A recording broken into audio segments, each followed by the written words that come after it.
Thank you so much, Amy. I hope you got a good mark for your your quite a lot of in there.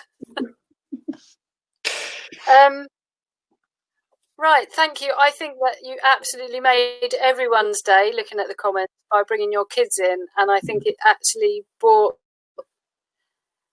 a lot of the humanity back into this. Is this weird platform we're all in. We're used to getting our hands dirty and at least seeing people. So to bring your kids in was just brilliant. So please thank them from us. I think now I'm going to check with Morgan. She can pop up if I'm wrong. That it's time for questions for both Tom and Amy.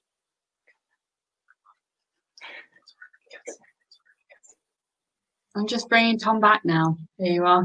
He's appeared. There you go. So both of your talks, Tom and Amy, were quite type. Tom, do you mind just putting yourself on mute for a moment because there's a bit of feedback?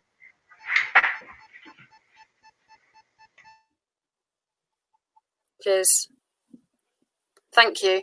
There was a lot of similarities in the way you, in how you arrived at what you did, but the way you went at it were really, really different. And that's the beauty of Clayfest, is to seeing all these different ways to do essentially retrofit in these two cases. So in terms of questions, we're getting a lot of really nice comments about how lovely both presentations were. I'm looking for specific questions now. I haven't seen any specific questions in the chat yet, but it would be great if someone could put a question in the chat specifically for you two. If not, I'll have a question for you. I'll just see if they're coming up, if you can.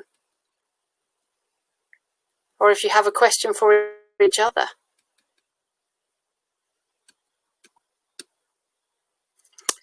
So I have a question from Becky Little, and she says to you, Tom, so you can unmute, and me and Amy might have to mute because you've got feedback, I think, in your system. Becky said, Tom, why did you use lime in your mix? Hello, sorry about the feedback. I think it is my cheap webcam mic combo.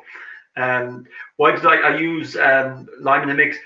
I suppose initially kind of for insurance, because you know, like I was saying, I'm not really a fully fledged seasoned earth builder, and I'm just a total, I suppose I'm a hot lime fan, and I've noticed before through talks and experience with people that, you know, the way that you know, the molecules of clay work, like plates, there is definitely some help when you add a minor amount of lime, be that in the moisture, you know, and that will create another kind of, it's a stickiness really, I suppose, that I'm looking for.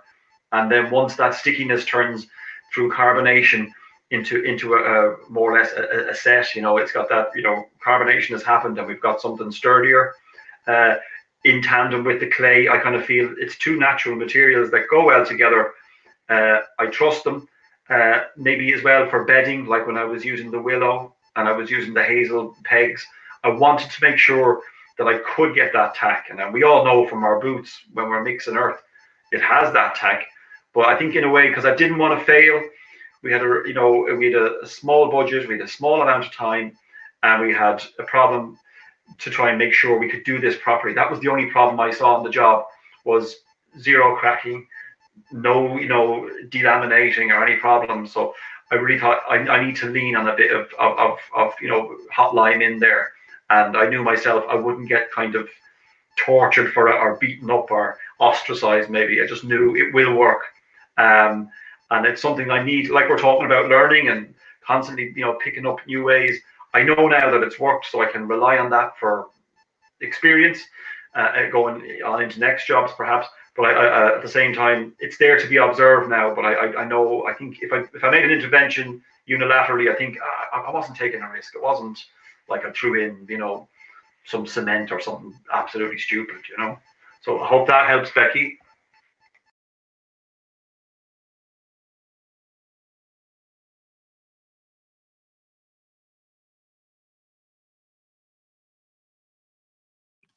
We can't hear you, Louise. Muted, Lou.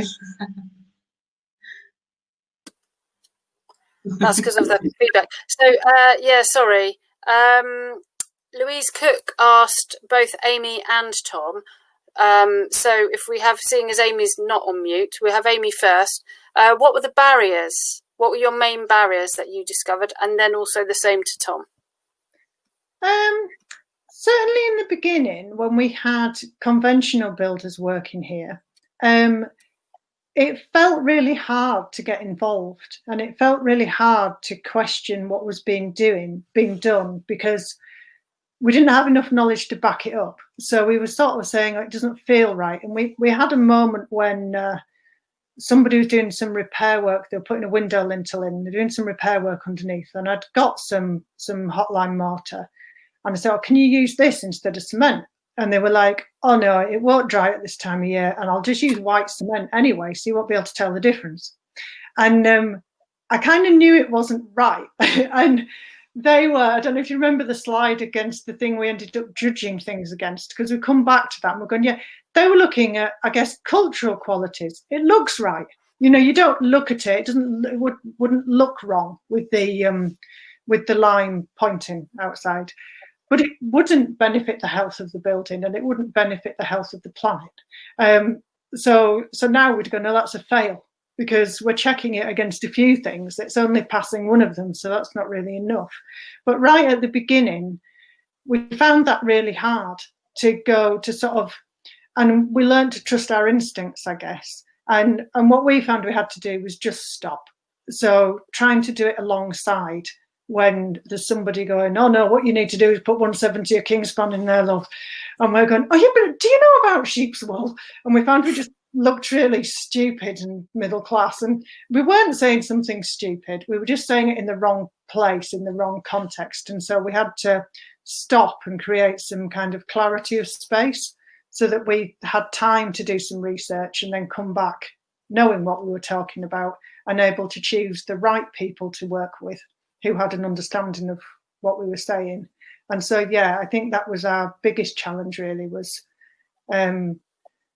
building our self-confidence, I guess, and realising we didn't always have to know all the answers, but that we could trust our instincts if something didn't feel right, and then create a space to be able to deal with those feelings and get the facts behind them. Thanks, Amy. And Tom? We've got 2 more minutes. Okay.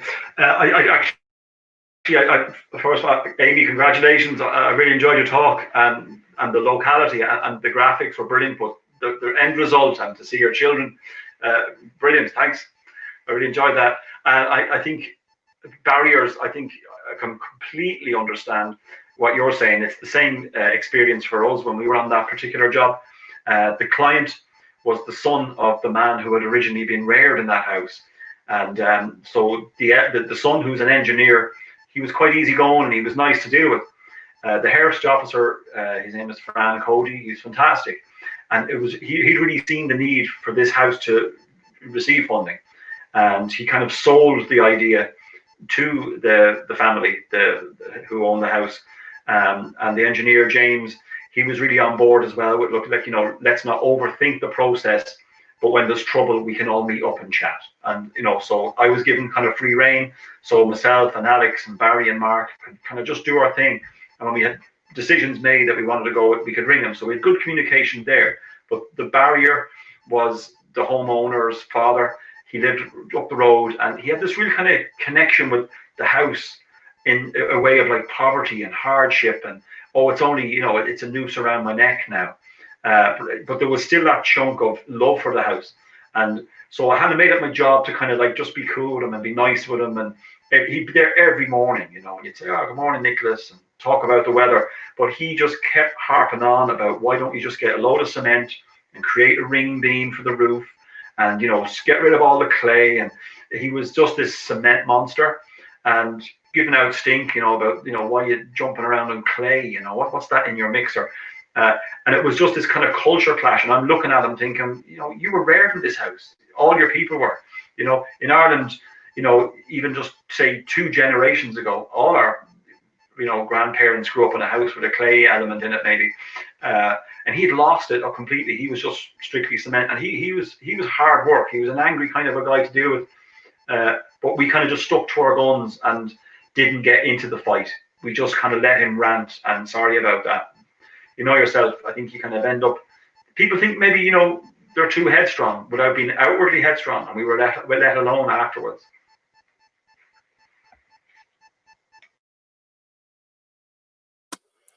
Thanks, Tom. I had one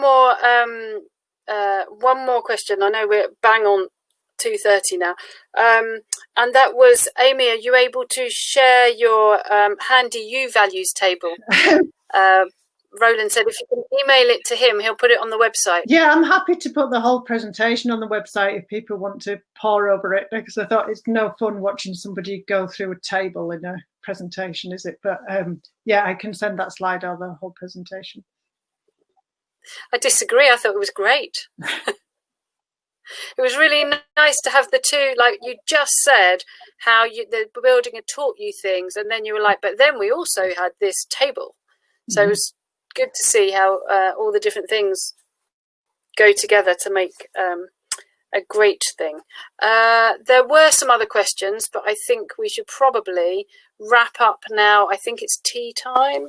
Let's have a look. 2:30 tea break, and be back at 3 o'clock. So if anyone wants to talk to Amy or Tom, on the backstage button, you can go to networking and you can request someone, or you can also go to the chat icon on the right hand side of your the screen, and you can type in a name, and the name should come up. So you should be able to have a little chat, like typing chat or actual chat. So please feel free to try that, especially people. There's a lot of people who haven't been typing in the chat this afternoon. It'd be really nice to hear, in inverted commas, some different voices today as well. So thanks a lot. I'm going to leave this session, and I think we all are. And we'll go into the networking bit for tea after we've grabbed a cuppa. Thank you. Thanks both.